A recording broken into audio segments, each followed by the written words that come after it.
entonces vamos a recapitular un poquito lo que hemos visto y terminamos el tema. ¿Sí? ¿Por qué es un tema importante? Porque nos ayuda a entender que si Yeshua no hubiera resucitado, ¿cierto? Toda nuestra fe, todo lo que nosotros creemos sería totalmente vano. Porque si Él no resucitó, dice el libro de Corintios, entonces nosotros tampoco resucitaremos, primero. Y segundo, si nosotros no resucitaremos, pues no tiene sentido la vida. Dice, dediquémonos a comer y a beber, porque igual mañana moriremos sin ninguna esperanza. O sea, no habría ninguna esperanza o diferencia entre el escogido y el no escogido. Vamos entonces a 1 Corintios 15. No, Babilonia. Pero venga, yo le hago una pregunta ahí sobre reencarnación. ¿No se puede tomar lo de Yeshua al tomar un cuerpo como una reencarnación? Pues si usted lo quiere definir como reencarnación, pues ya sería como algo lingüístico, ¿no? Pero si uno analiza el dogma de la reencarnación, como tal el dogma, pues no. Porque el dogma es que Yeshua hubiera resucitado y hubiera vuelto a nacer. No. Primera vez. Cuando nació acá, se abandonó lo que dice Filipenses, teniendo forma de Dios, se despojó de sí mismo, ¿cierto? Tomó la semejanza de hombre, no aferrándose que era igual a Dios, bla, bla, bla. Sí, hace parte del concepto de reencarnación. O sea, conmigo eso es un dogma. Ya lo que sería algo más semántico, sí, porque digamos no dice como tal que reencarnó, sino que Dios le preparó un cuerpo. Sí, pero eso no es una forma de reencarnar. No, sería de encarnar, porque entonces diríamos que él estaba... Bueno, reencarnar es volver nuevamente, sería una forma de encarnar. Encarnar, no reencarnar. Ajá, sí, porque dice que él vino, ¿sí o no? Me preparaste cuerpo. Y ese cuerpo que él tomó, porque antes Jesús existía, antes de venir aquí a la tierra, pero antes de venir en forma de humano, claro. Digo que me van a decir, no, ya venía aquí a la tierra, sí, obvio. ¿Cierto? Ya existía antes de venir en su forma humana. Sí. ¿Qué forma tenía él? Porque esa es una buena pregunta, y creo que lo vimos hace poquito en la Yeshiva de adultos. Pero, bueno, hay un poco lo que decía mi papá, pero entonces después del proceso, cuando no sería como reencarnado. No, porque su cuerpo fue transformado. Porque igual él vuelve en el mismo cuerpo. Sí, pero su cuerpo sufrió una transformación. Es que sí, claro. Pero no, obviamente no creo. Ya te entendí. O sea, el hecho de salir del cuerpo y volver al cuerpo, sí, digamos que podría denominarse así, pero no cabría dentro del dogma de la reencarnación, porque en el dogma de la reencarnación implicaría que tú nacieras otra vez, o sea, otra vez desde bebé, sí, que empezaras porque de eso se trata. De hecho, si tú lees el libro que se llama, que yo lo tengo arriba, es un libro pequeñito que se llama Bhagavad Gita. Sí, en ese libro, que es un libro hindú, que no tiene nada que ver con eso, obviamente, pero pues uno lo lee a modo de conocimiento normal. Y el Bhagavad Gita dice que denominan algo del karma, que no es como tenemos aquí como occidentales el karma. Dicen ahí, eso es karma, que si yo, por ejemplo, hice algo, como que mi acción genera una contracción en el universo, ¿cierto? Estoy hablando de una cosa que no tiene nada que ver con la Biblia, pero ese es como lo ven ellos, ¿cierto? Que como que yo hago algo y el universo me paga por ese algo que yo hice. La cuestión del karma está relacionada por otro lado, y es que el karma son como estados de la existencia, y ellos dicen que yo puedo venir en un karma, es decir, como a cumplir alguna función acá, pero desde bebé.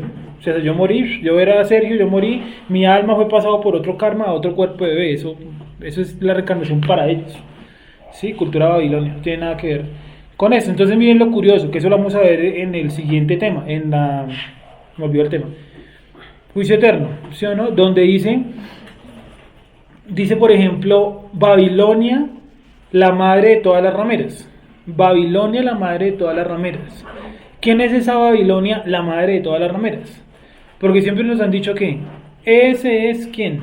El catolicismo. Y no tiene sentido, porque el cristianismo nació del catolicismo. O sea, técnicamente el cristianismo es hijo del catolicismo. O sea, si el catolicismo es la ramera, el cristianismo sería hijo de esa ramera. O sea, no tiene sentido dentro de ese dogma. Entonces, cuando dice Babilonia, la madre de todas las rameras, se está refiriendo a la cultura babilonia, no a una religión en específico. ¿Quién fundó la cultura babilonia? Esa es una buena pregunta. Aquí está en la Biblia, además la respuesta. Dice, exacto. Nimrod edificó Akkad, Nínive y Babel. Y Babel fue el inicio de su imperio. Miremoslo un segundito, no es el tema, pero salió. Esto está en Génesis capítulo 10 o 11, por ahí está. para que entendamos quién es la madre de las rameras, porque bien que el catolicismo puede ser una de las hijas de la ramera, pero no es la gran ramera, porque antes del catolicismo ya existían otras religiones, y mejor aún, el catolicismo lo que hace es absorber muchas religiones y sacar una nueva, lo que le dicen hoy en día ecumenismo, ¿sí? Y el cristianismo, o sea, la parte evangélica y todas sus ramas hacen lo mismo, toman un dogma, lo transforman, un dogma católico, y lo transforman en su religión. Mirando eso, el catolicismo es porque era una grande y se abrió en dos, ¿no? Porque hablamos de la anglicana, que también es la anglicana esa que se ve también No, ortodoxo. Los ortodoxos, que está dividido el Imperio Romano en dos, bizantinos uh-huh. y occidentales. Y se abrió, de una se abrieron en dos. Uh-huh. Y por eso la gente hasta el día de hoy dice yo soy católico apostólico romano, porque había gente que decía yo soy católico apostólico bizantino. Habían dos tipos de catolicismo. Y ahora pues el otro mutó, ¿no?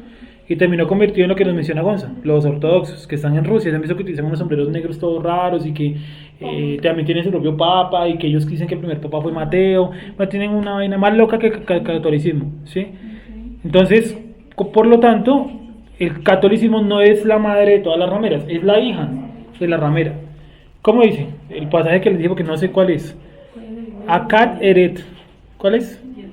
Génesis 10, 8, 9, 10, 9. Pero, Geraldine. ¿Yo? Desde el 8. Y Cus engendró a Nimrod, quien llegó a ser el primer poderoso en la tierra. Ojo, Cus es hijo de quién? Cus. De Cam. Sí. Es decir, Nimrod es bisnieto de Cam. Y sobre Cam, ¿cierto? Específicamente sobre los cananeos. Pero bueno, listo, es otro tema. Siga. Y Cus engendró a Nimrod, quien llegó a ser el primer poderoso en la tierra. Este fue vigoroso cazador delante del Eterno, por lo cual Sí, dice así, como Nimrod espérame un segundito. Fue vigoroso cazador delante del Eterno. Esa frase no dice absolutamente nada. Fue vigoroso cazador delante del Eterno. ¿Para qué la Biblia coloca que era un cazador? A mí que me pone lo que me quita que Nimrod sea un cazador. Eso no pone ni quita nada. O tiene su sentido. Tengo que mirarlo en el hebreo qué quiere decir. Sí, sigue, por favor. Se me dio frío. Este fue vigoroso cazador delante del Eterno, por lo cual se dice, así como Nimrod, vigoroso cazador delante del Eterno. ¿Sí? ¿Lo vuelvo a repetir? Sí. Es que esa frase tiene mucho escondido. Y está relacionada a una palabra y es rebeldía. Bueno, sigue. Y fue el comienzo de su reino Babel, Erech, Akkad y Calne en la tierra de Sinar. ¿Sí? Comienza mencionando qué ciudad, Babel, ¿no? Babel, donde después se construye la torre de Babel, ¿sí? Que hoy en día es Irán. Entonces, por lo tanto, ya está ahí. Por lo tanto, realmente hay que mirar qué era lo que creía Nimrod, ¿sí? Y que Nimrod es contemporáneo con quién? Con Abraham. O sea, no es contemporáneo con Abraham. Y a Abraham se le dice el padre de la fe. ¿Por qué se le dice el padre de la fe? Porque la fe de Abraham era distinta a la fe que tenía la gente de esa zona. No es casualidad que Dios le diga a Abraham, deja tu tierra y tu parentela. La parentela es la familia, ¿no? Y la tierra, o sea, el lugar físico. Sí, el departamento, el estado, el distrito, la ciudad, el país. ¿Por qué? Porque ese lugar estaba lleno de ¿qué? De idolatría. ¿Qué creían ellos? Todo lo que había enseñado Nimrod. ¿Qué enseñó Nimrod? La enseñanza principal de Nimrod es una sola. ¿Cuál es? De pronto Geraldine se acuerda. ¿De Nimrod? Un dogma que ha mutado y que sigue hoy en día aquí presente en nuestra modernidad. La Trinidad. ¿Cuál era la Trinidad de Nimrod? Nimrod, el Dios Padre, Tamuz, el niño Dios, tal cual con ese nombre, y la diosa de la fertilidad, que se transformaba en paloma, llamada Acera o Asemiramis o Astarte, Astarot, tiene muchos nombres. Si lo pueden buscar, colocan Trinidad Babilonia y les va a salir esa imagen. ¿Sí? Ayer estaba leyendo algo sobre la cultura sumeria. Llevo días metido leyendo eso porque estoy buscando algo que no encuentro y está relacionado a los dioses. Y encontré algo muy interesante y es esto, para que lo miren después en su casa. Es la diosa Inanna. ¿Sí? Y la diosa Inanna se cree que fue la primera escultura que fabricaron los hombres después del diluvio. ¿Y cómo es la diosa Inanna? Es una mujer con un niño en sus brazos. Que hasta el día de hoy ha cambiado su nombre y ¿cómo le dicen hoy en día? María, Madre de Dios, ¿cierto? En fin, no vamos a hablar de eso porque no es el tema, pero es interesante para que lo vayan mirando. Inanna, ¿sí? Lo pueden buscar en internet, los que tengan internet. Y miren la estatua que han encontrado. Sí, una deformidad incluso tiene senos por acá, en los brazos, porque ellos adoraban que ese culto, ¿no? La fertilidad. Busquen Diana de los Efesios, la cantidad de senos que le colocaban, más de 75 senos, sí, pechos, sí, para ser más específico. Entonces, cuando dice Babilonia la madre de todas las rameras, está haciéndose referencia a ¿qué? A lo que creía y lo que enseñaba Nimrod. ¿Qué enseñaba Nimrod? La Trinidad. ¿Cuál era la fiesta? La fiesta insignia de Nimrod. Algo muy parecido a lo que hacen hoy en día en Navidad. ¿Sí o no? ¿Cuál era la fiesta? Prenderle a un árbol velas y decorarlo. Y en el libro de Jeremías dice, ustedes prenden decoran un árbol ¿con qué? Con oro y con plata. Lo ponen en sus alas y lo afirman como con una base. Y se arrodillan delante de él. Sí, todo eso es que el culto que enseñó Nimrod. Nos creemos avanzados, sí. Una cosa es ser avanzado, otra cosa es tener tecnología. Tenemos tecnología de sobra, la humanidad. De sobra. Pero nuestras creencias siguen siendo las mismas de hace 5000 años. Seguimos creyendo en un árbol, seguimos creyendo en la Trinidad, seguimos creyendo en cosas de la antigüedad. Sí. Hasta tatuarse, ¿no? Que hoy en día está como tan de moda. Eso es de la antigüedad. No tiene nada de discusión. Tiene muchas variaciones, pero la primera es una estatua de una mujer con un niño en sus brazos. Casualmente los chipchas también creían en eso, ¿no? ¿Cómo se llaman? Bachoe, Bochica, no sé, que salieron del lago de Tota, ¿no? Cargando un niño y bla, bla, bla. En fin, sí, eso es lo mismo, en todo lado es la misma vaina. Porque solamente en el planeta hay dos religiones. En el planeta solamente hay dos religiones. Están todas las derivaciones de Babilonia y está lo que creía Abraham. Por eso se le dice el padre de la fe. La cultura hebrea, o usted es hebreo o usted es babilonio. Sí, pero no hay más para dónde. El pacto, ¿con quién lo hizo Dios? Lo hizo con Abraham. No lo hizo con Nimrod. Y si le dice el padre de la fe, hay que mirar eso a Abraham. ¿En qué creía ese man? Sí, bueno, creía en Dios. Santiago dice que los demonios también creen en Dios. No pone ni quita. ¿Sí? Bien, retomando entonces un poco, estamos haciendo como un repaso en general, ¿vale? Bueno, hay unas personas que en la Biblia revivieron. ¿Sí? Hay unas personas en la Biblia revivieron, pero solamente uno resucitó. ¿Quién es el único que ha resucitado? Yeshua, ¿cierto? Jesús de Nazaret. Yeshua de Nazaret. Pero ¿quiénes revivieron? Hay varios casos en la Biblia. La hija de Jairo. La hija de Jairo. ¿Qué más? Lázaro, que es el más conocido. El hijo de la viuda. El hijo de la viuda. Tamita Cuni. La niña, ¿cierto? Tranquilos que ella está dormida. Dice que todo el mundo estaba llorando. ¿Quién más? Una discípula de Yeshua que Pedro oró por ella. Tabita. Sí. Bueno, el que Pablo ora por el joven que se cae en una ventana también. Éutico, se llama él. Sí. Y quedan los del Antiguo Testamento. ¿Se acuerdan cuando vimos esto? Yo les dije casi todos tenemos presente los del Nuevo Testamento. Pero en el Antiguo Testamento, digamos, el Tanaj, ¿cierto?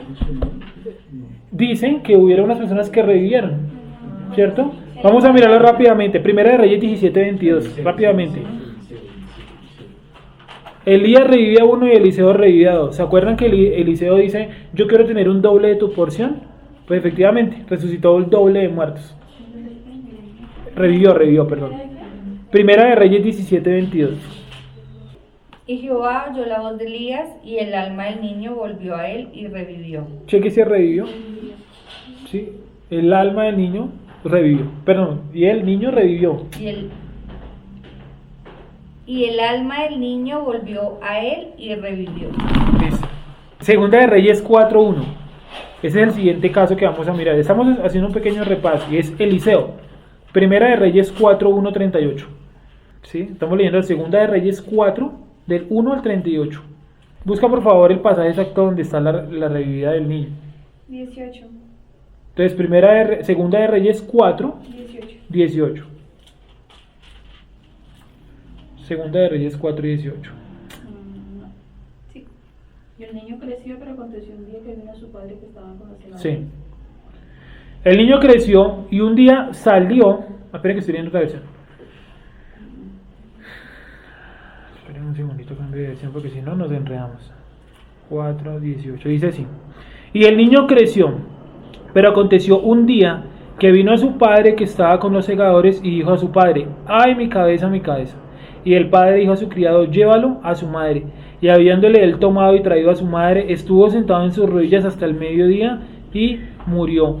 Ella entonces subió y lo puso sobre la cama del varón de Dios, y cerrando la puerta se salió. Llamando luego a su marido le dijo: te ruego que envíes conmigo a alguno de los criados y una de las asnas, para que yo vaya saliendo al varón de Dios y regrese.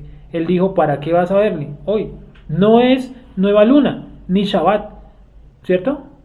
Ni día de reposo, dice ahí. Y ella respondió, paz.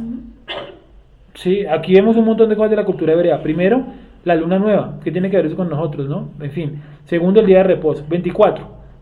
Después hizo enalbardar el asna y dijo al criado, guía y anda y no me hagas detener en el camino sino cuando yo te lo dijere. Partió pues y vino al varón de Dios al monte Carmelo, y cuando el varón de Dios la vio de lejos, dijo a su criado Giesi, he aquí la tsunamita. Te ruego que vayas ahora corriendo a recibirla y le digas, ¿te va bien a ti? ¿Le va bien a tu marido? ¿A tu hijo?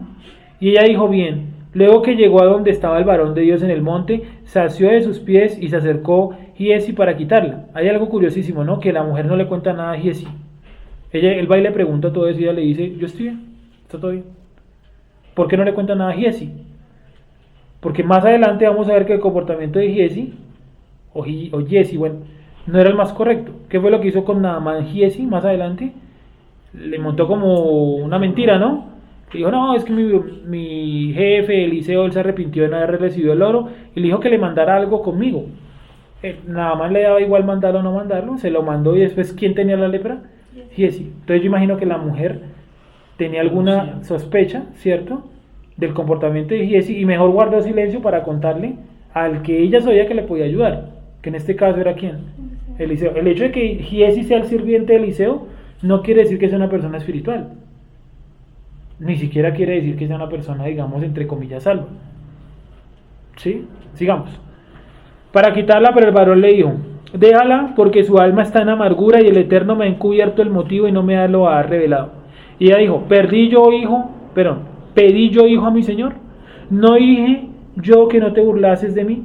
Entonces dijo él a Giesi, ciñe tus lomos y toma mi báculo en tu mano y ve, y si alguno te encontrare no lo saludes, y si alguno te saludare no los respondas, y pondrás mi báculo sobre el rostro del niño. Uno lee ese pasaje y uno piensa que le dijo, no hable nada por el camino. Lo que le está diciendo es que no se tarde, que no me ponga a chismosear por el camino. ¿Para dónde va aquí o qué va a hacer? ¿Y ese báculo qué? No, derechito a lo que lo mandaron. O sea que estaba acostumbrado a que Giesi que hablara más de la cuenta. Sigo.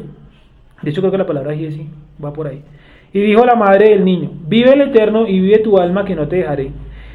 Él entonces se levantó y la siguió, y Giesi había ido delante de ellos y había puesto el báculo sobre el rostro del niño, pero no tenía voz ni sentido, y así se había vuelto para encontrar a Eliseo. Y él se lo declaró diciendo, el niño no despierta. Y viniendo Eliseo a la casa, y aquí el niño estaba muerto, tendido sobre su cama. Entrando él entonces, cerró las puertas tras ambos y oró al Eterno. Después subió y se tendió sobre el niño, poniendo su boca sobre la boca de él, y sus ojos sobre sus ojos, y sus manos sobre las manos suyas. Así se tendió sobre él, y el cuerpo del niño entró en calor. Volviéndose luego, se pasó por la casa a una y otra parte, y después subió y se tendió sobre él nuevamente, y el niño estornudó 7 veces y abrió sus ojos. Entonces llamó él a Giesi, y le dijo, llama a esta tsunamita. Y él la llamó, y entrando ella, él le dijo, toma tu hijo. Y así ella entró, se echó a sus pies y se inclinó a tierra, y después tomó a su hijo y salió. Sí, o sea, ella no fue una vez a recoger al niño, sino que primero le agradeció a Eliseo que hubiera revivido al niño. Entonces ya vimos el primer caso, Elías revivió a un niño, Eliseo también revivió a un niño, y por último, Segunda de Reyes 13:21. Segunda de Reyes 13:21. Ay, disculpen. La resurrección, esto es exclusivo de Yeshua. Revivir, tenemos Elías 1, Eliseo 2. Ya vamos a ver el segundo que revivió Eliseo. Pues gracias a Eliseo, porque Eliseo no revivió a nadie, ¿no? Es Dios. Miren, hay algo curioso, ¿no? Que hoy en día tienen la costumbre, basados en un texto por el Nuevo Testamento, donde dicen traían los paños, y como que los oraban por ellos, se los llevaban a los enfermos y los enfermos quedaban sanos. Entonces muchas congregaciones tienen hoy esa costumbre, orar por ropa y eso, y mandamos la bendición. Aquí hubo uno que no le funcionó, mandó el báculo. ¿Sí? ¿Por qué Eliseo no fue hasta allá? Primeramente, ¿no? Porque después terminó yendo. Pero primeramente él mandó el báculo. ¿Por qué creen?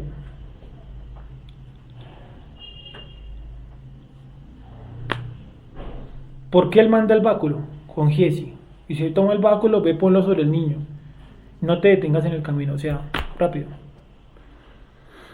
No especifica los puntos geográficos donde están, o sea, no sabemos realmente a qué tanta distancia está un evento del otro. Sí. Pero es raro, ¿sí o no? Es muy extraño. Entonces yo puedo orar aquí por lo que tiene Geraldine puesto en la cabeza. Y ella se lo puede poner a un enfermo y no necesariamente se va a curar. Y si se cura, no fue por mi oración. Porque es que mi oración no cura a nadie. ¿Quién es el que cura? Hasta donde yo sé, el que cura, sana, salva y crea la enfermedad, según lo que dice la Escritura, ¿quién es? El Eterno. Sí, la gente dice es que le dio cáncer por esto o aquello. Sí, esa fue la causa física, pero en sí, ¿quién colocó el cáncer? Dice, yo soy el Eterno, ¿cierto? Que hiere y que da sanidad, que crea el mal y crea también que el bien. Entonces la enfermedad como tal es colocada por el Eterno.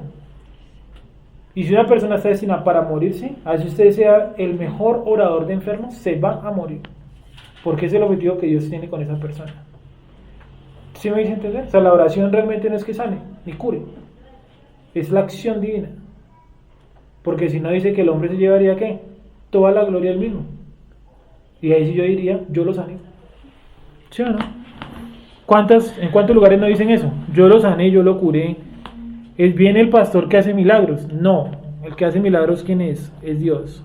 Y no está limitado a los viernes de milagros, ni a los jueves de milagros, ni a los chavas de milagros. ¿Sí? ¿Saben quién creía eso? Aunque parezca increíble, si ustedes lo leen ahí en el Nuevo Testamento, los judíos. ¿Te acuerdan que le dicen a Yeshua, tú por qué haces milagros un chaval? ¿Y qué le dice Yeshua? Mi padre trabaja hasta hoy, y yo también. Porque ellos habían excluido los milagros de Shabbat. Según ellos, Dios no hacía milagros en Shabbat. Yeshua vino y demostró que Dios hace milagros ¿cuándo? No quiere. Y a quien quiere. Sí, la tsunamita. ¿Los tsunamitas eran hebreos? Los tsunamitas no eran hebreos. Sí, por eso dice el varón de Dios. No dice el varón de mi Dios. O el varón de Jehová. Y Dios le hizo un milagro a esa mujer. Le dio un hijo y se lo revivió. Doble milagro. Faraón tuvo un sueño. Faraón era parte de la cultura hebrea. Gracias al sueño de Faraón se salvó todo el mundo, incluyendo a los hebreos. Bueno, el sueño y la interpretación de José. Pero ¿hizo parte de Faraón de eso? Claro. Sí. El primer sueño que está en la Torá, ¿quién se lo dan? Abimelec, un rey pagano, que quería tomar por esposa ¿a quién? A Sara. Entonces, como nos vemos ahí, Dios le puede dar revelación a quien Él quiera, le puede dar mensaje a quien Él quiera, le puede dar sanidad a quien Él quiera cuando Él quiera. Y por eso, dice en el libro de Isaías, Ciro mi ungido. ¿Sí lo han visto? Isaías 46. ¿Cierto? Ciro mi ungido. Y ustedes van y miran la palabra ungido en hebreo y la pueden mirar en cualquier Tanakh. Incluso, ¿qué pasaje es exactamente donde dice Ciro mi ungido? Para que ustedes vean que la palabra en hebreo es muy parecida a la palabra Mesías. O sea, colocó a Ciro, un pagano, en el plan de Mesías. ¿Sí? ¿Qué fue la obra que hizo Ciro que Dios lo catalogó Mesías? Algo hizo Ciro que Dios lo catalogó un Mesías. Ciro hizo algo que Dios lo catalogó un Mesías. ¿Qué fue? La orden de reconstrucción de Jerusalén. Entonces hizo más por Jerusalén, digámoslo así entre comillas. Hizo más entre comillas, ¿no? Grandes. Hizo más Ciro reconstruyendo Jerusalén en el papel de Mesías que Yeshua. ¿Se acuerdan que a Yeshua le muestran los edificios? ¿Y Yeshua qué dice? Cuando le muestran los edificios, dice que los discípulos lo trataban como de distraer e impresionar con la altura de los edificios.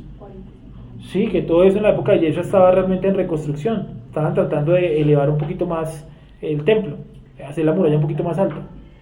¿Y qué le dice Yeshua? Ciertamente este templo, ¿qué? Lo tiraré y lo reconstruiré ¿en cuántos días?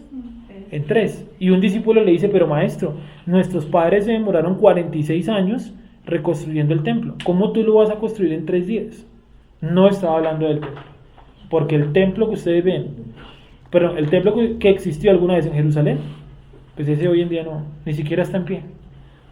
Por lo tanto no tiene ninguna validez. Entonces miremos un momentico la palabra ahí. La palabra es muy parecida a Mashiach. O es Mashach o algo así. Está enraizada con la palabra Mesías, básicamente.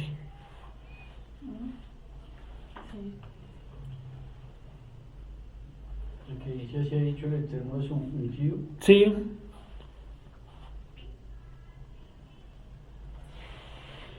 Bueno, le Moshiach, pero sí aquí estás conjugado. O sea, sí. Pero sí es más o menos Moshiach. Yo siento como Moshiach, más o menos. Como una especie de Mesías. Ujú. Pero sí aquí estás conjugado. Sí, porque está diciendo su Mesías, ¿no? Su ungido. Pero este Sí. estilo, cuando Daniel se ayuna y ora y se presenta, ¿es a Ciro o a cuál rey fue que Daniel se Lo que pasa es que Ciro y Darío no es un nombre, es un título. Sí, entonces hay que mirar, porque este es Ciro el primero, de pronto el de Daniel es otro Ciro. Sí. Y por ejemplo está Darío el persa y Darío el grande. Y Daniel comparte con dos de esos Daríos. Sí, más o menos era algo así, era el imperio persa. Sí. Y en la península donde vivía Daniel, el imperio persa estaba administrado por Darío el grande. Y en la península donde vivía Daniel había otro Darío, pero era Darío, no el grande. Porque el grande era como el presidente y el otro era como el alcalde, el gobernador, ¿sí? Y pues eso es muy bueno mirarlo, por ejemplo, si uno lee bien el libro de Daniel, pues uno se da cuenta que hay 4 reyes.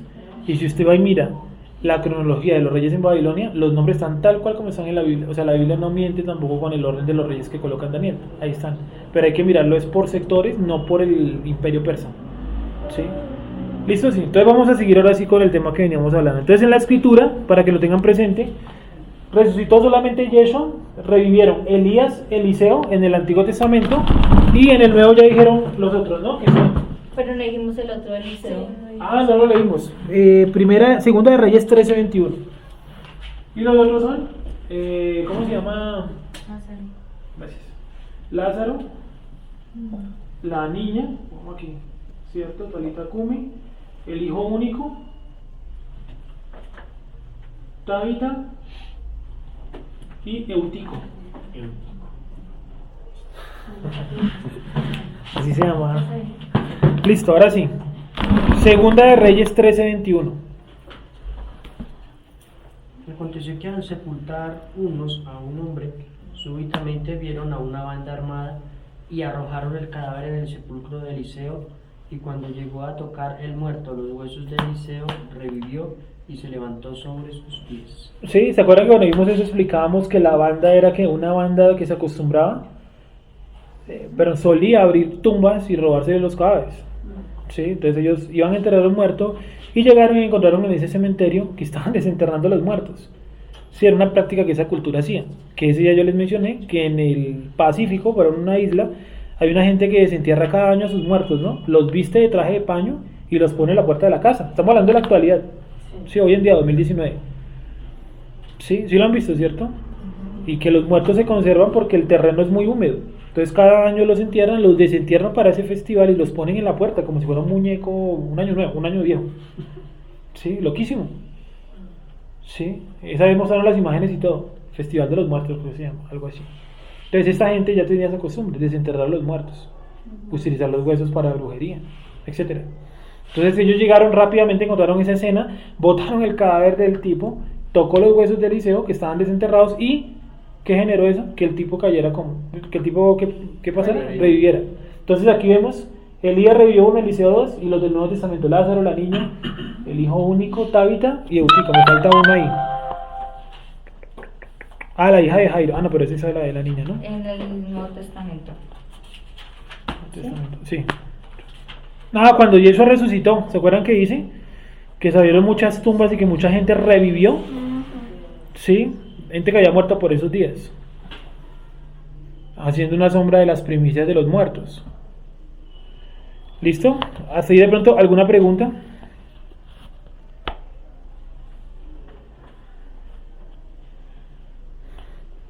Bueno, y la semana pasada mencionábamos qué pasaba si Jesús y Yeshua no hubiera resucitado. Tendríamos un problema enorme en muchos sentidos. Primero, nosotros no tendríamos tampoco el acceso a la resurrección, porque dice, así como Cristo murió y resucitó, así también vosotros. Entonces, si Él no pasó por eso, pues yo estoy, mejor dicho, destinado a la muerte y se acabó. Y eso le quitaría un montón de sentido a creer en Dios. Porque dice el mismo libro de Corintios, entonces dediquémonos a comer y a beber porque mañana moriremos. Claro, sería una vida sin esperanza. totalmente sin esperanza, si no creemos en la resurrección. Sí, la resurrección va a ser un día específico. ¿Cuándo es la resurrección de los muertos? Específicamente. ¿Con qué evento coincide? La fiesta. Una fiesta, ¿cierto? Yom Teruah. Yom Teruah. La reaparición de Yeshua, ¿cierto? La segunda venida de Yeshua. Sí. Que en muchas congregaciones pues enseñan algo como esto, que está mal. Sí, que es que Yeshua, bueno, pongámoslo aquí, Yeshua, ¿cierto? Y aquí está el mundo. Borramos este nombre para no acá. Mundo. Sí. Aquí estamos todos. Bueno. Entonces Yeshua viene, nos sube a las nubes y nos vamos con él otra vez para el cielo. Y luego, terminada la gran tribulación, según la gente, volvemos nuevamente. Ya que ¿cuántas veces vino Yeshua según esta teoría? 3 veces. Acuérdense la primera vez que vino. Entonces, por lo tanto, esto está mal, porque en muchos pasajes dice la segunda venida de Yeshua. Ahí es que saber ubicar los eventos. ¿Qué es primero y qué es después? En ese evento, así como tú lo estás exponiendo, ellos no lo muestran como la segunda venida de Yeshua, porque para que sea segunda venida es que tiene que tocar tierra, pero como los va a recibir en las nubes, por lo tanto no es una segunda venida, sino Sí, un eso es lo evento que aislado. enseñan. Sí, y eso está errado, ¿sí? Porque dice que cuando él viene va a poner sus piernas, ¿cierto? Va a colocar sus pies sobre ¿qué? ¿Qué monte? Sí, no. No. Otro monte, bueno. Y ese monte dice que se parte a la mitad, ¿cierto? Una parte va para el occidente, otra parte para el oriente, bueno, al revés, ¿cierto? Oriente, occidente.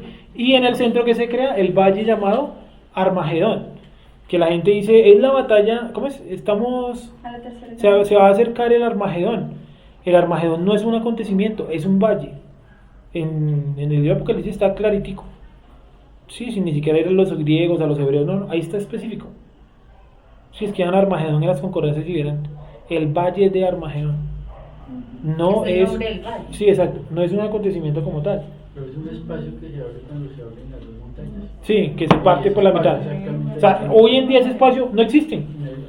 Exacto. Está metido entre las montañas. Cuando él coloque los pies, estás diciendo, ¿cierto? La postura de los pies es que se abre.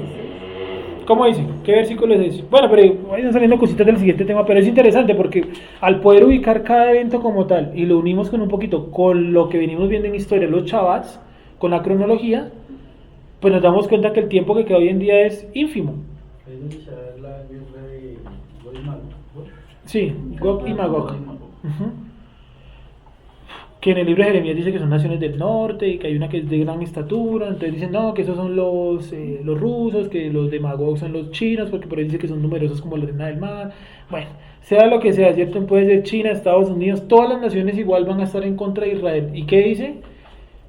Dice que cuando se acercaban a la santa ciudad, salió fuego del cielo y los consumió a todos, porque es la ciudad sagrada, es la ciudad santa. Hoy en día está llena de idolatría, prostitución, de todo, ¿sí o no? Ayer veía que oficialmente la ONU catalogó, bueno, pero no es Jerusalén, bueno, pero es Tel Aviv. parte de la tierra sagrada, Tel Aviv, como la ciudad número 1 del movimiento LGBTI del planeta, Sí, en la tierra prometida, ¿no? sería. Tel Aviv. Pero si Netanyahu nombró provisionalmente al primer ministro de defensa y es homosexual abiertamente.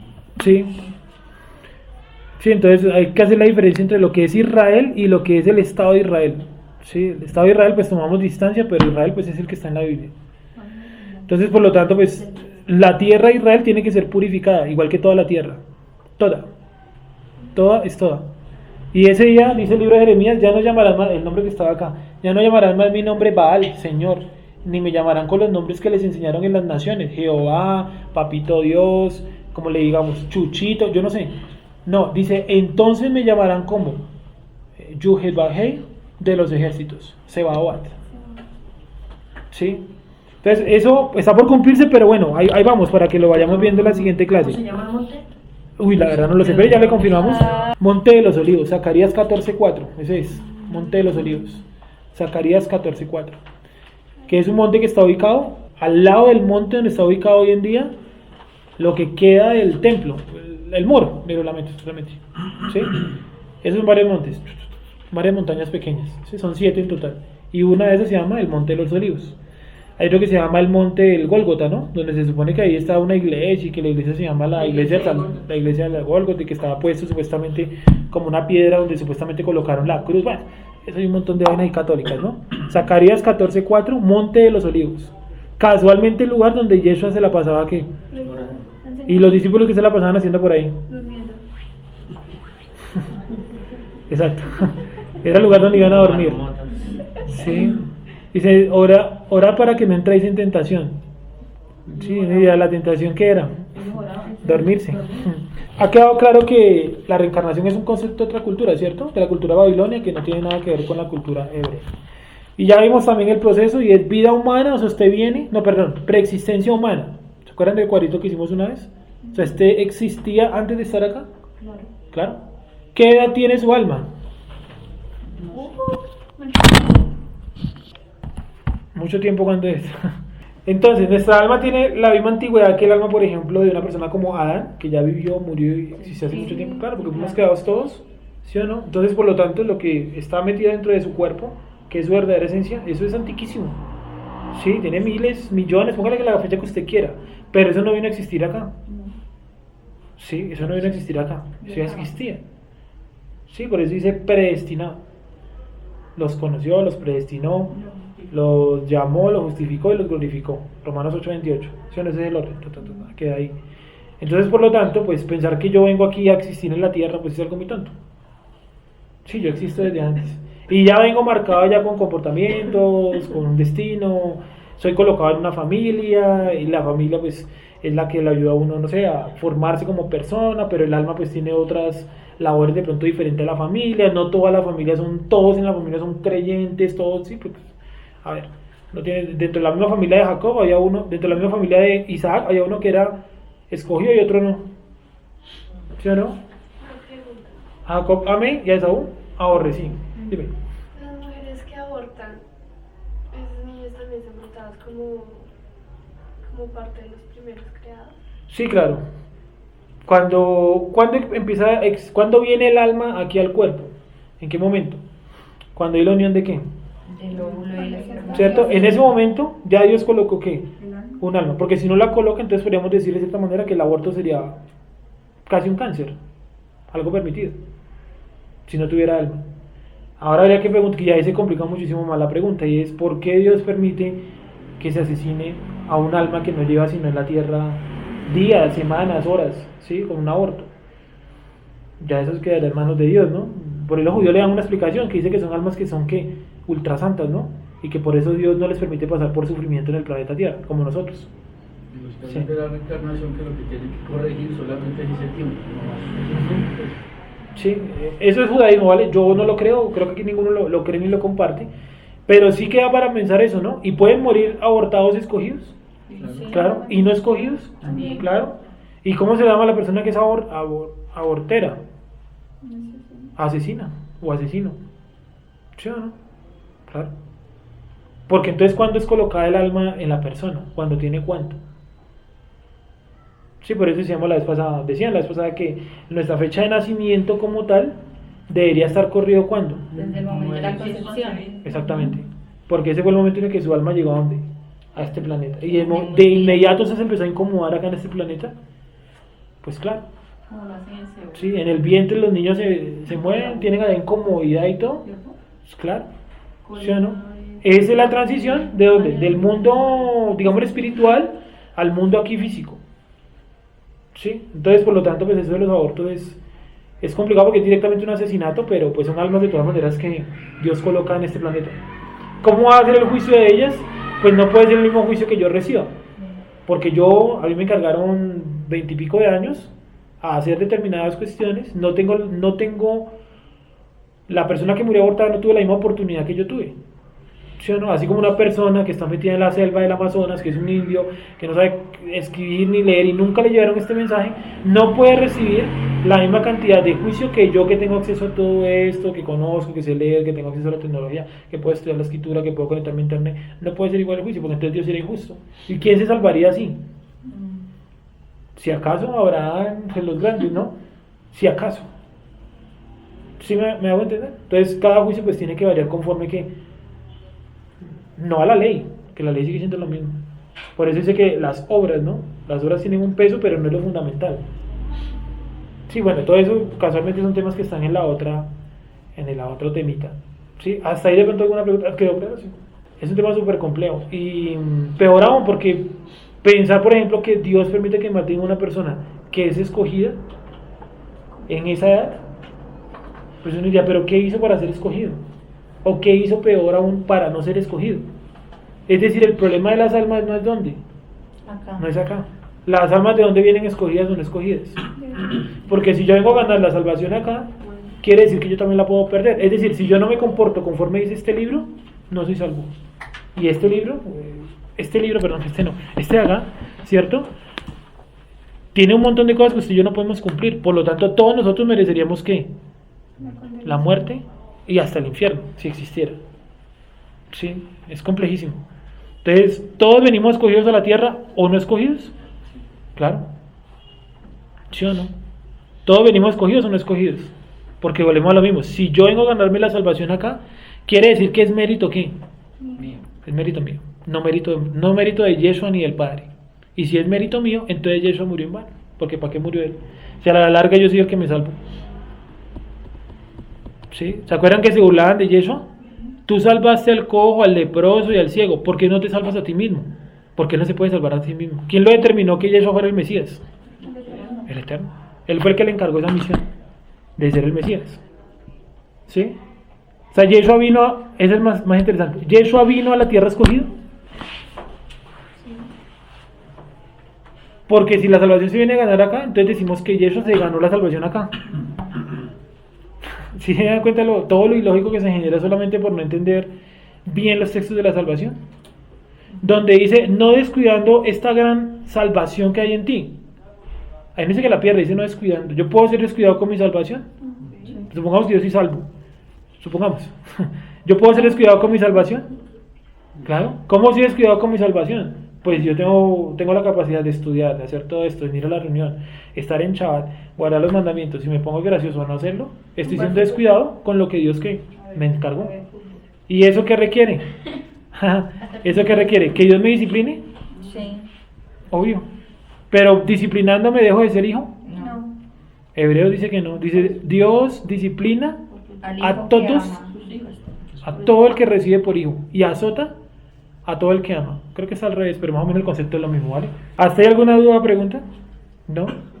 Bueno, entonces la resurrección coincide. La resurrección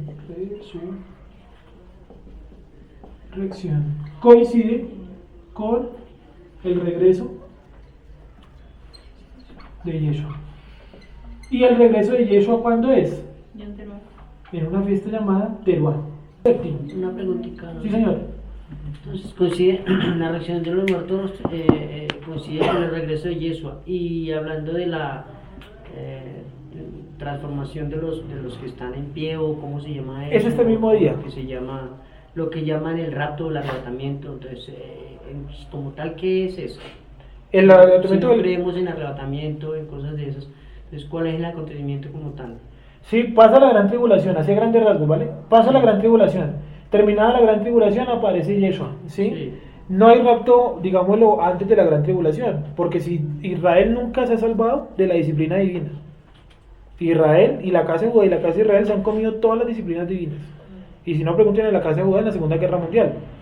Se comieron toda esa disciplina enterita. Bueno, en fin. Entonces viene la gran tribulación. Acaba la gran tribulación, aparece Yeshua, resurrección de los muertos, ¿cierto?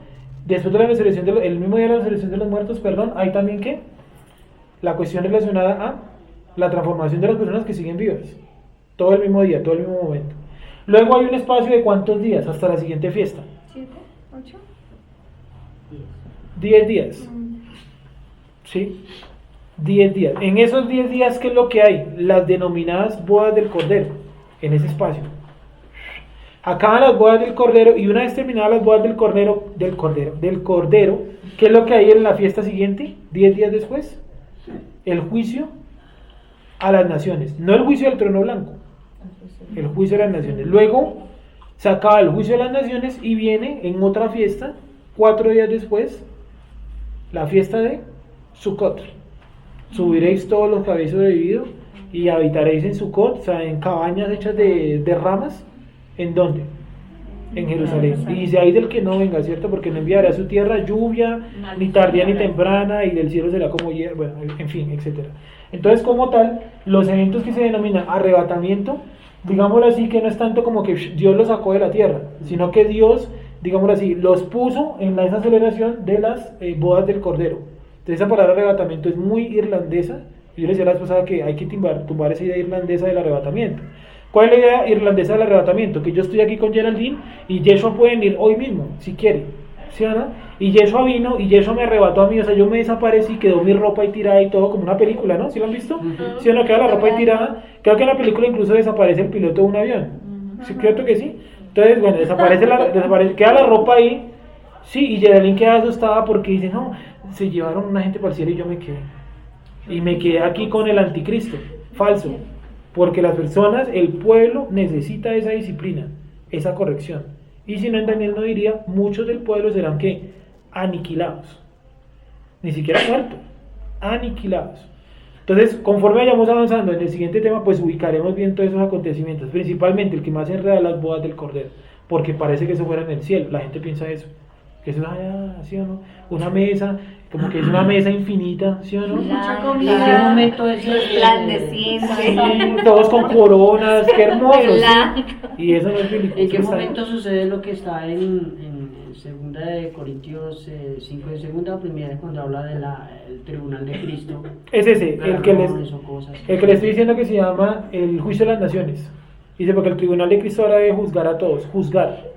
Sí, la palabra juzgar está relacionada con la fiesta que sigue después de esta, por eso la mencioné, que es la fiesta de Yom Kippur. ¿Sí? Y esta se llama la fiesta de ¿qué? De la expiación o del juicio. ¿Sí? Y esto se llama el tribunal de Cristo o el juicio a las naciones. No a la humanidad, a las naciones. ¿Sí? ¿Qué significa entonces a las naciones? A los que están en la tierra en ese momento, porque si pone humanidad, toca traer a todos los que han existido, y eso es el juicio del trono blanco. Ese es otro juicio al final del Así tiempo. ya entran todos. Todos, vi delante del trono blanco, grandes y pequeños, es decir, hasta el abortivo está ahí. ¿Cómo lo juzga Dios? Pues es un juicio justo, ¿no? No le va a decir, tú no tuviste hijos, no cumpliste el mandamiento de multiplicados y... ¿Sí? Sí, lógico. ¿Sí me va a entender? Pero usted que tiene la capacidad de guardar Shabbat, y usted dice, no, yo no guardo Shabbat, ¿qué le van a decir ese día? Usted no guarda Shabbat, ¿qué excusa le va a decir?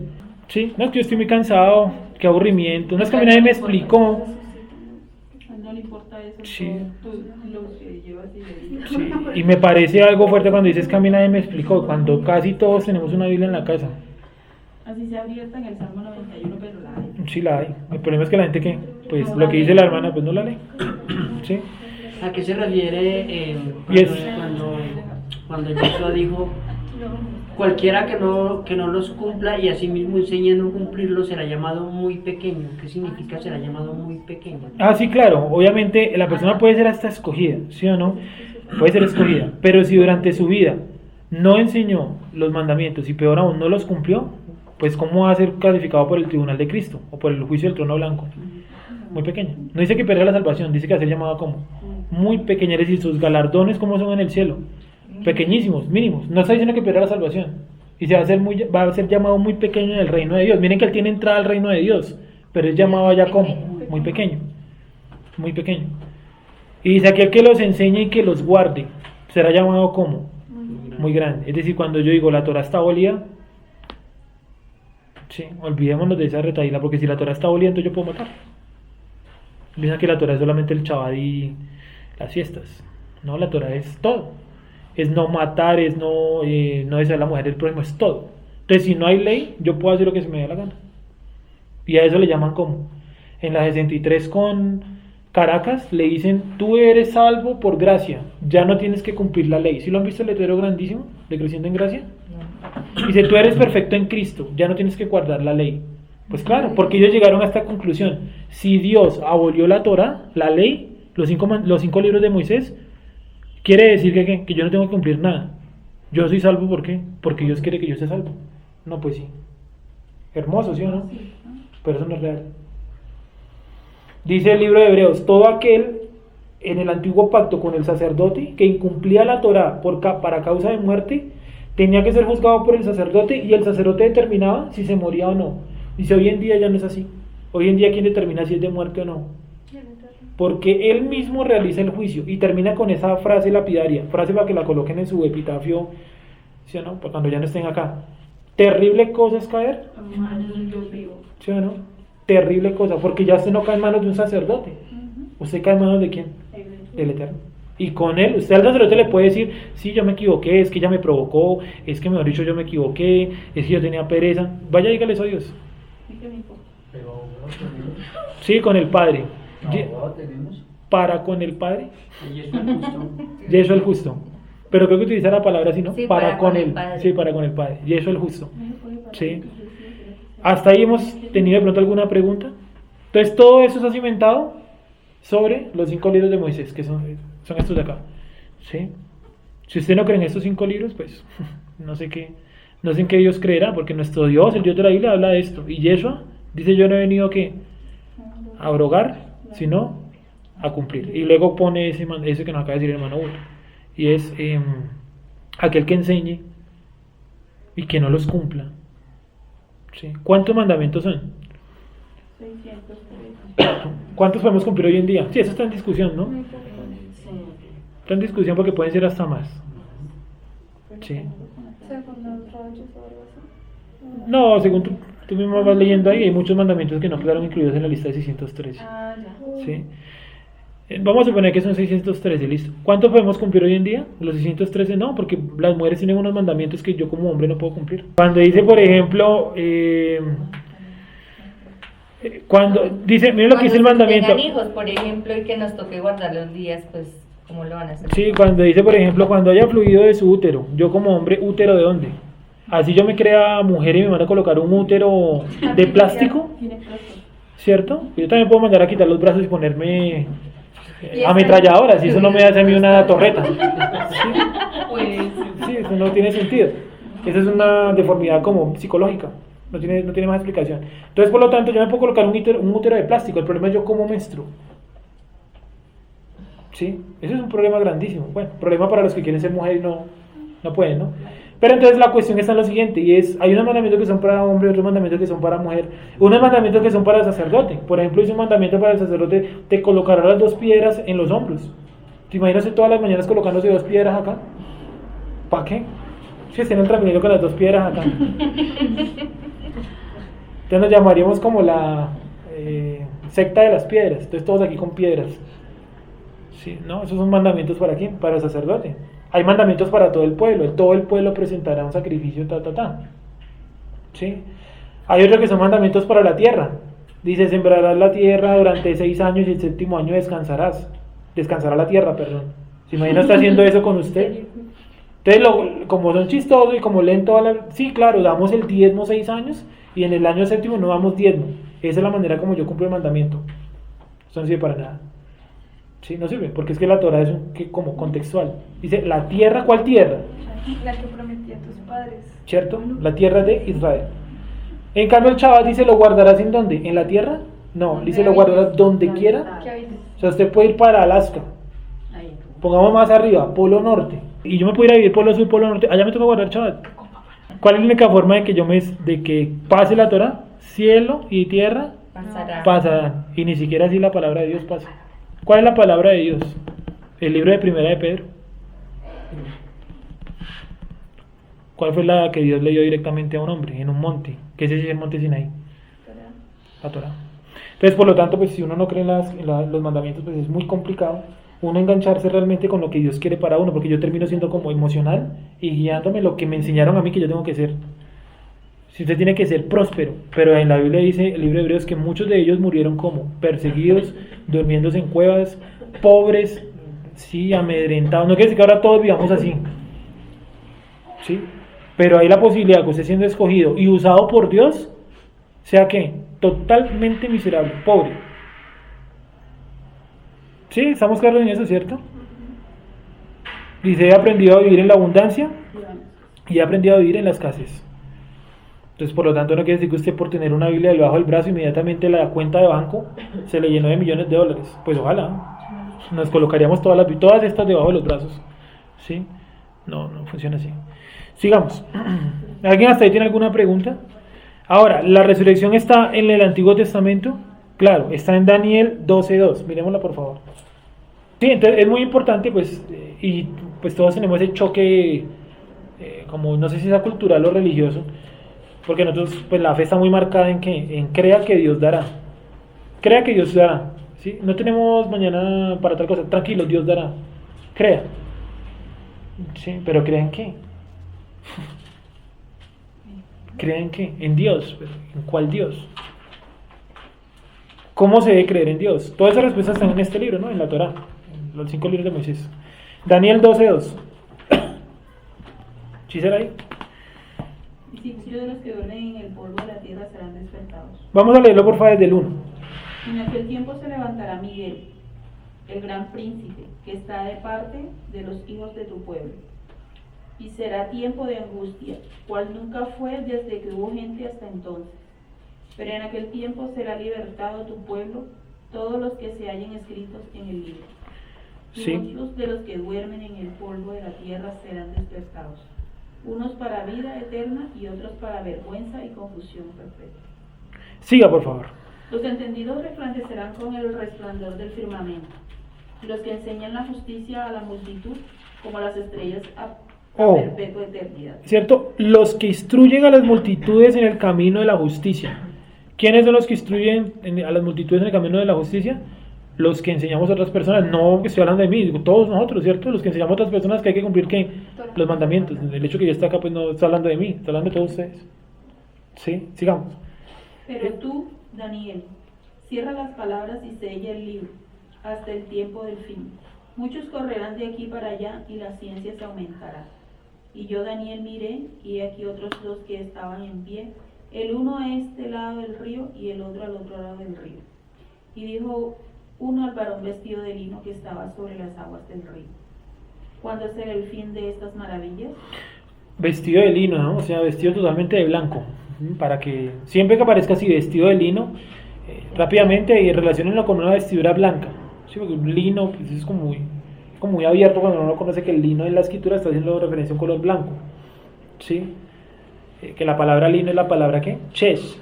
¿Sí? Chesh, que significa también creo que 6, porque se cree que el tejido del lino se cogía así 6 hebras de lino, se hacía una sola y con eso se hacían todos los vestidos. ¿Sí? Siga, por favor. Y oí al varón vestido de lino, que estaba sobre las aguas del río, el cual alzó su diestra y su siniestra al cielo, y juró por el que vive por los siglos, que será por tiempos y la mitad de un tiempo. Y cuando se acabe la dispersión del poder del pueblo santo, todas estas cosas serán cumplidas. Alto ahí, es decir, la única manera de que nos aseguremos de que ya Yeshua está cerca y que la resurrección está cerca es cuando la dispersión termine. La dispersión termine. Dice ahí, ¿cierto? Cuando se termine la dispersión del pueblo santo. La dispersión del poder. Listo. Hoy en día el pueblo está disperso. Sí, claro. Claro. En todo el planeta hay personas como que hacen parte del pueblo, están dispersos, ¿cierto? ¿Cómo hacen para volver? Porque es que no basta con usted coger un avión e irse para Israel. Eso hace parte de, pero eso no es todo. ¿Qué es volver como tal? ¿A la Torah? Exacto. Sí.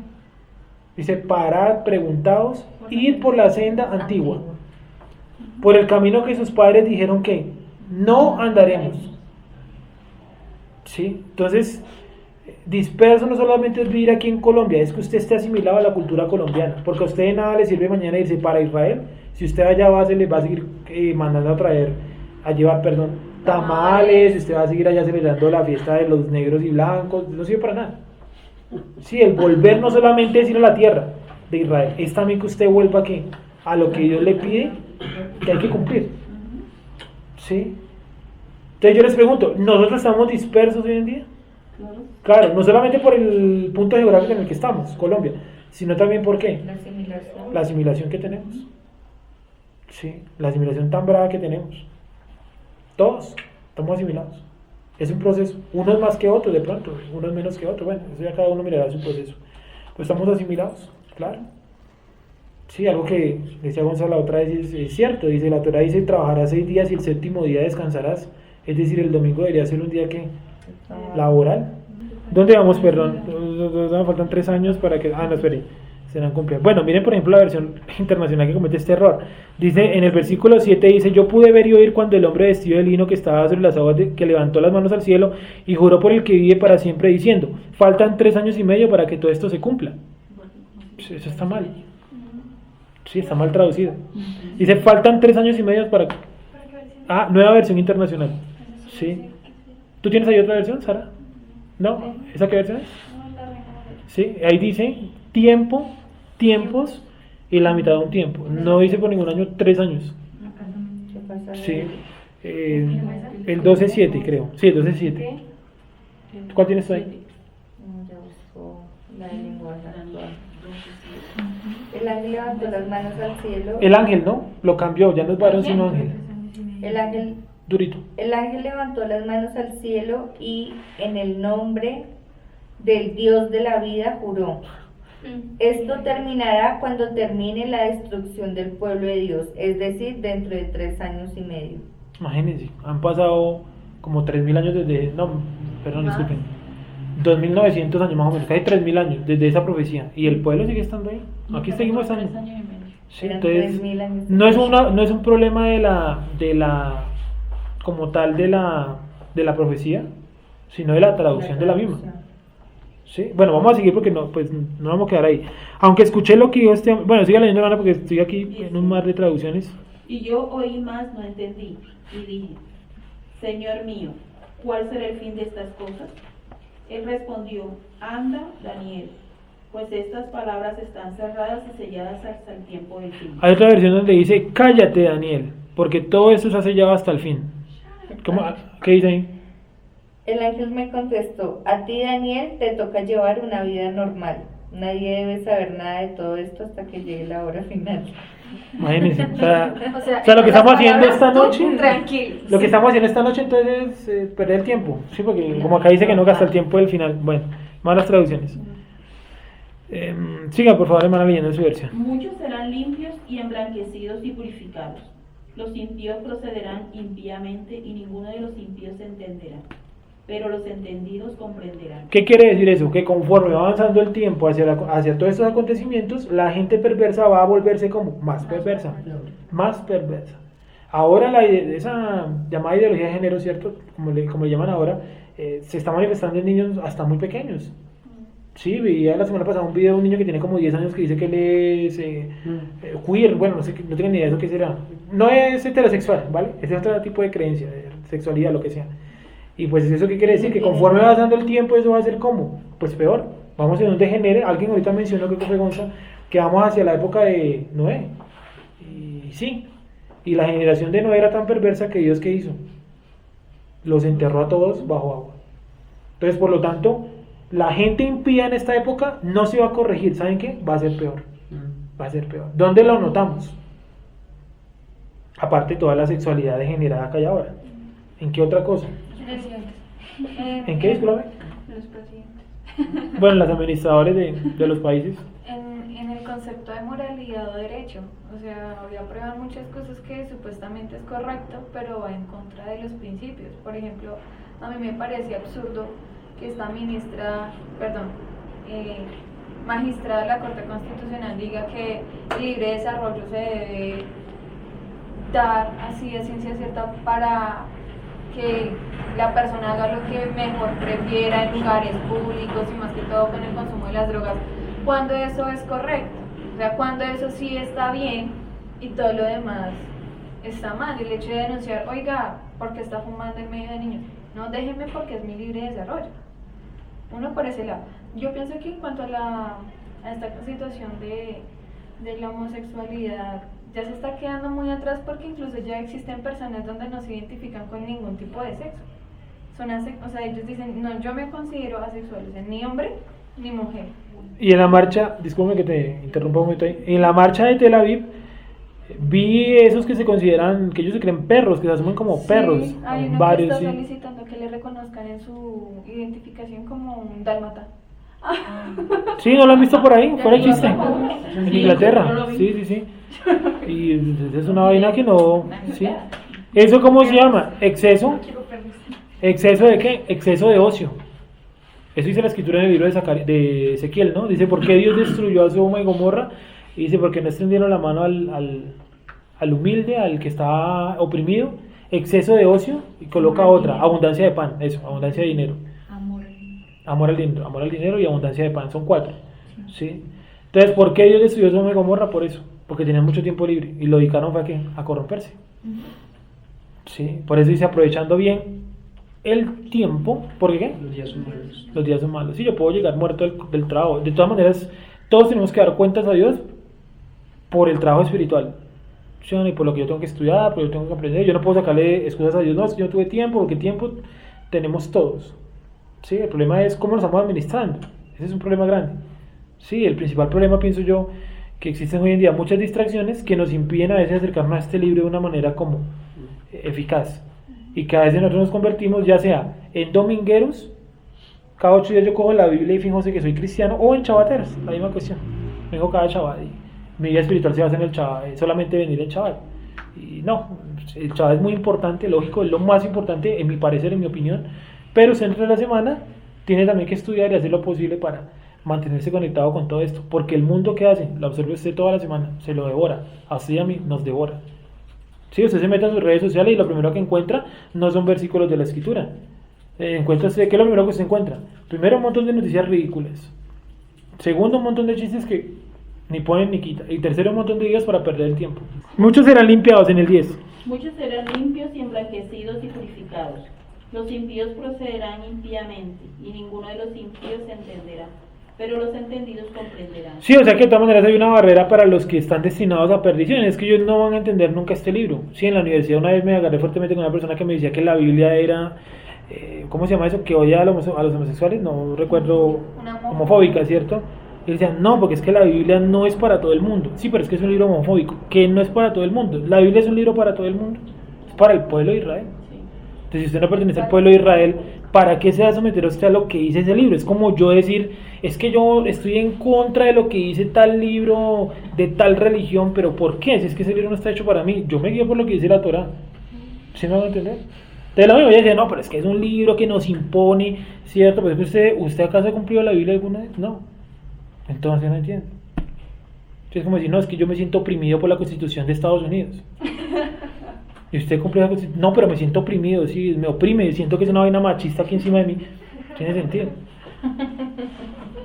Sí. Sí, eso no tiene ningún sentido. Sí, sigamos. Y desde el tiempo que se ha quitado el continuo sacrificio hasta la abominación desoladora, habrá 1290 días. Bienaventurado el que espere y llegue a 1335 días. Sí, son cuestiones puntuales que miraremos de pronto si nos da el tiempo. Tú irás hasta el fin y reposarás y te levantarás para recibir tu heredad al fin de los días. Y ahí termina, ¿cierto? ¿Qué vieron de curioso en todo lo que leímos? Una cosa principal dice, la ciencia se aumentará. ¿Sí lo vieron por ahí? La ciencia se aumentará. Esta ha sido la época una de las épocas de la humanidad donde más ha habido avances tecnológicos, ¿no? Estamos inundados de tecnología, eso no quiere decir que seamos avanzados. Es totalmente diferente, ¿no? Porque yo puedo tener tecnología, pero ser todavía atrasado y creer todavía en la Trinidad. La Trinidad fue hecha hace 5.000 años. Sí, bueno, menos 4.500 años, listo. ¿Sí? ¿Preguntas o dudas hasta ahí? O todo, mejor dicho, hasta donde hemos visto claro. ¿Sí? ¿Quién ha resucitado hasta el día de hoy? Resucitado. Yeshua. Solamente Yeshua, ¿cierto? Solamente Yeshua. ¿Sí? ¿Quién ha revivido? Pues en la escritura de estos, yo imagino que en la historia de la humanidad muchas demás personas revivieron. Esos que dice que vieron el túnel y tal. Sí, de pronto no todos, pero alguno de ellos de pronto sí alcanzó a revivir y tal. Sí, es muy complejo medirlo porque como no estuve ahí para comprobarlo. Sí, yo creo en lo que dice la escritura. De resto pues queda sujeto a debate. Y ¿qué más hemos visto hasta ahí? A ver, para terminar. Que esta doctrina de la reencarnación es de origen babilonio. Y que aunque algunas personas creen que todos los judíos creen en la reencarnación, eso no es verdad, porque ya les mencioné varios videos donde ellos mismos explican que ellos no creen, algunos de ellos no creen en la reencarnación, sino que ellos creen en ¿qué? En la resurrección. Ahora vamos a buscar un pasaje en Oseas donde dice al tercer día nos dará vida. Vamos a buscarlo porque realmente no lo tengo acá, pero lo tenía presente en mí. Al tercer día. Oseas 6:2.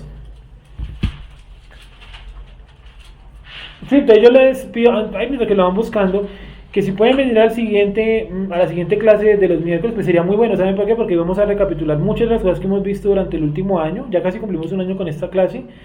Y vamos a poder ver toda la línea, o sea, vamos a hacer como una especie de gran resumen metiendo otras cosas. Entonces se nos va a formar un solo conocimiento con todo lo que tenemos. Eso es muy bueno porque vamos a poder ubicar acontecimientos, cuando viene Yeshua, todo lo que hemos visto, las fechas aproximadas, sí, acontecimientos como están en la escritura, saber ordenar bien todos los acontecimientos del Apocalipsis, el llamado Apocalipsis, cosa que cuando usted le golpeen los testigos de Jehová en la puerta y lo primero que le digan es Dios lo tiene a usted para ser feliz, usted ya sepa qué responderle, porque en la escritura nunca dice eso.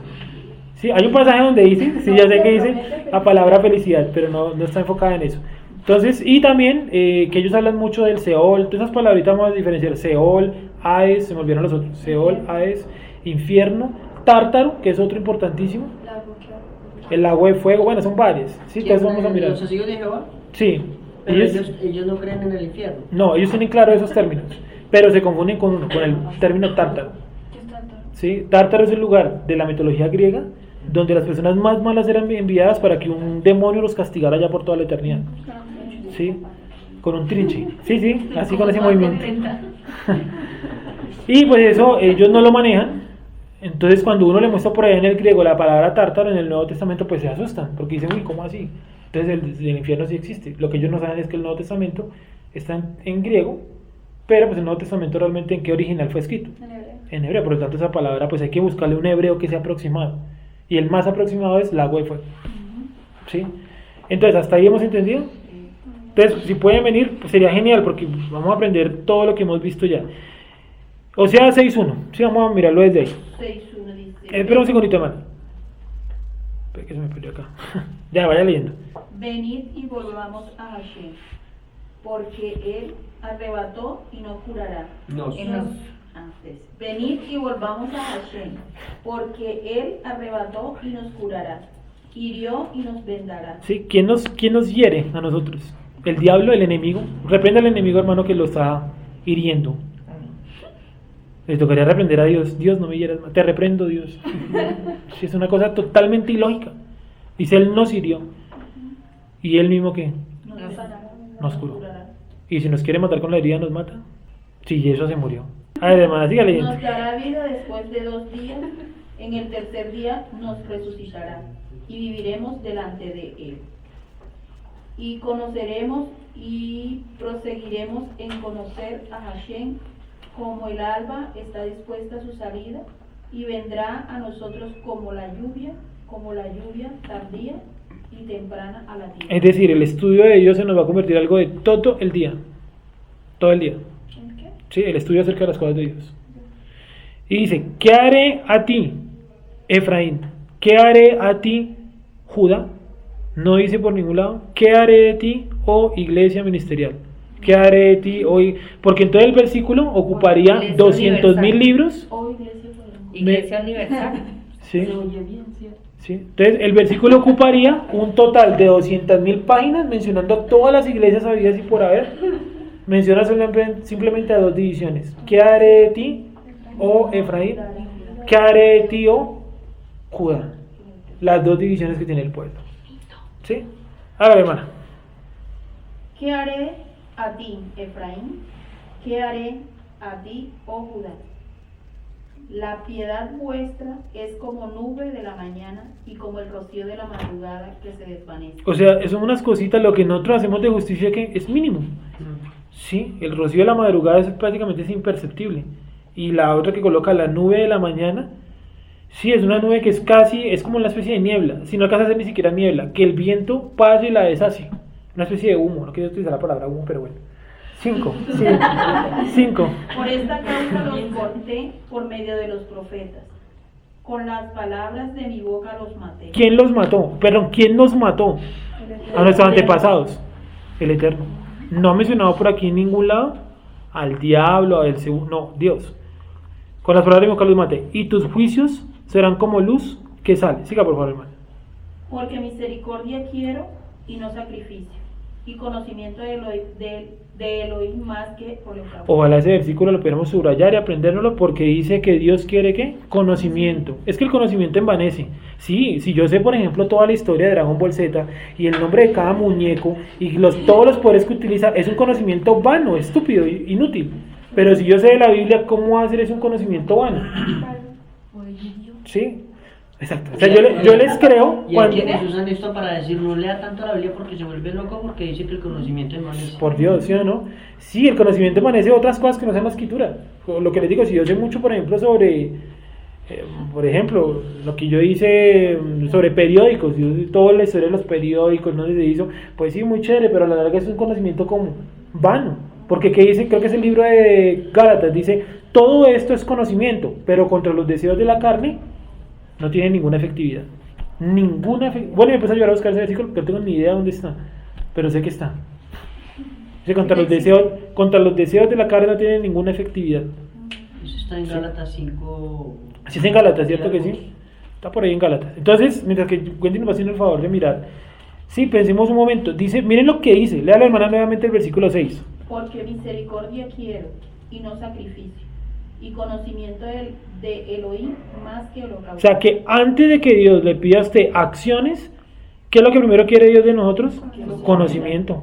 Conocimiento no es, ay, si yo, Padre, Hijo, Espíritu Santo, son tres, son uno. Bueno, yo no entiendo porque Dios, son los misterios de Dios, pero amén. Sí, no, conocimiento es que usted entienda.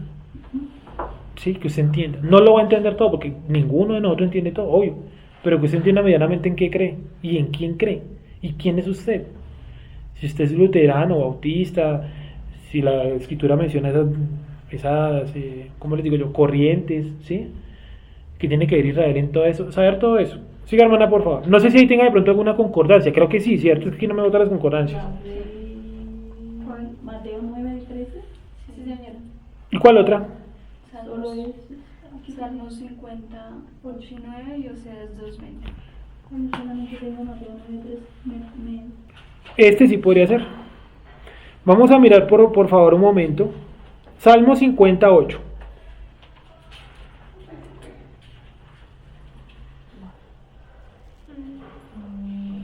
Y el 7, ese era el versículo que estaba buscando, el 7. Que yo quiero que miren cómo inicia la reprensión al pueblo. Empieza, oh Israel, pueblo mío. ¿Cierto que sí? Pues aquí. ¿Cómo dice, señora Beatriz? Oye, pueblo mío, y hablaré.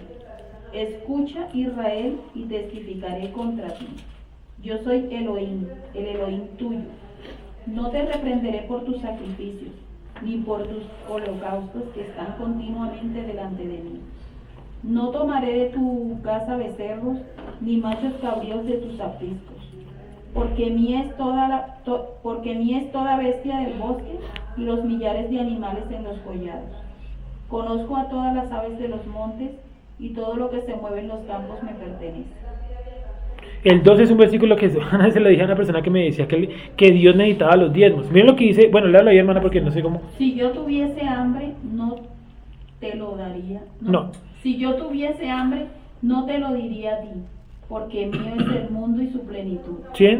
La gente piensa que Dios le pide el diezmo porque Dios necesita el diezmo. Acá dice, si yo necesitara algo, no te lo pediría a ti, porque yo soy el dueño de ¿qué? De todo. ¿Sí? Este versículo se lo mostré a alguien que me decía eso del diezmo en la iglesia hace como 8 años ya. Sí, me decía, no, pero es que Dios, sí, Dios no puede venir a sacarle a usted la plata del bolsillo. No, estamos hablando de dos cosas diferentes. 13. ¿Acaso me alimento? Ah, sí, hermana, qué pena. ¿He de comer yo carne de toros o de beber sangre de machos cabríos?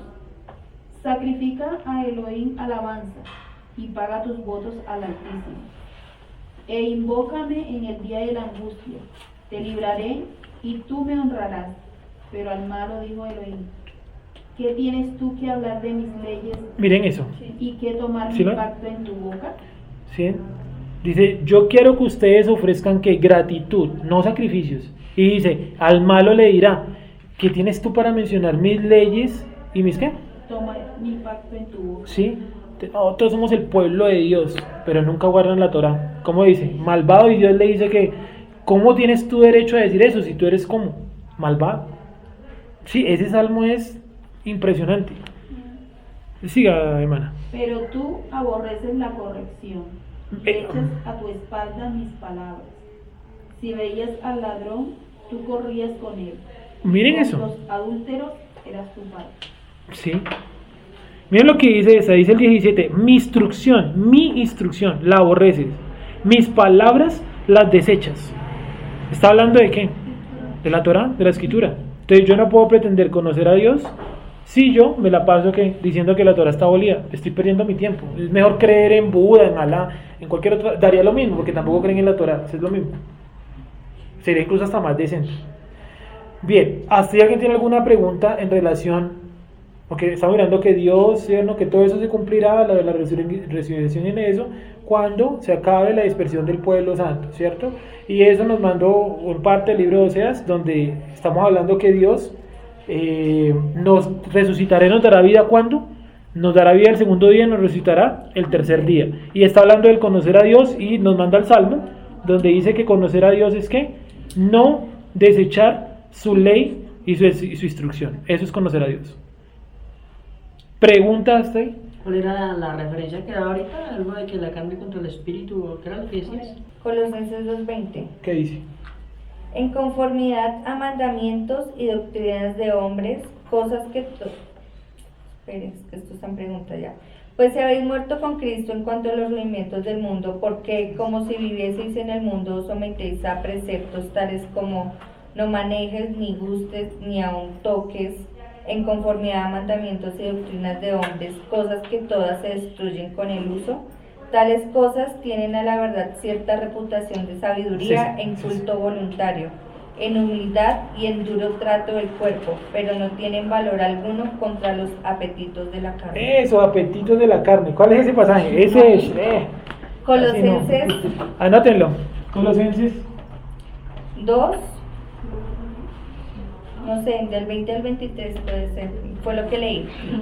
El pasaje puntual es el 23. Sí, ese es el pasaje. Sí, que dice eso, que tiene como cierta aprovechosidad, pero que contra los deseos de la carne, apetitos de la carne no tiene ninguna, ¿qué? Valor alguno. Valor contra alguno. Los apetitos de la carne. Sí, me hice entender un montón de conocimiento y sabiduría, pero eso no le va a ayudar a usted en la lucha contra los deseos de la carne, apetitos de la carne. ¿Por qué? Porque aún usted sabiendo los mandamientos, solamente sabiéndolos, no tocarás, no matar, eso no le ayuda a usted en nada contra los apetitos de la carne. Entonces, si los mandamientos no ayudan contra los apetitos de la carne, ¿qué es lo que ayuda contra los apetitos de la carne? Porque el no matarás ni pone ni quita. Si el no matarás no pone ni quita, mucho menos va a poner o quitar el conocimiento basura que yo tenga sobre otro tema. No me va a ayudar el día de que yo tenga un apetito y no lo pueda controlar. ¿Sí me hice entender? Vamos a orar.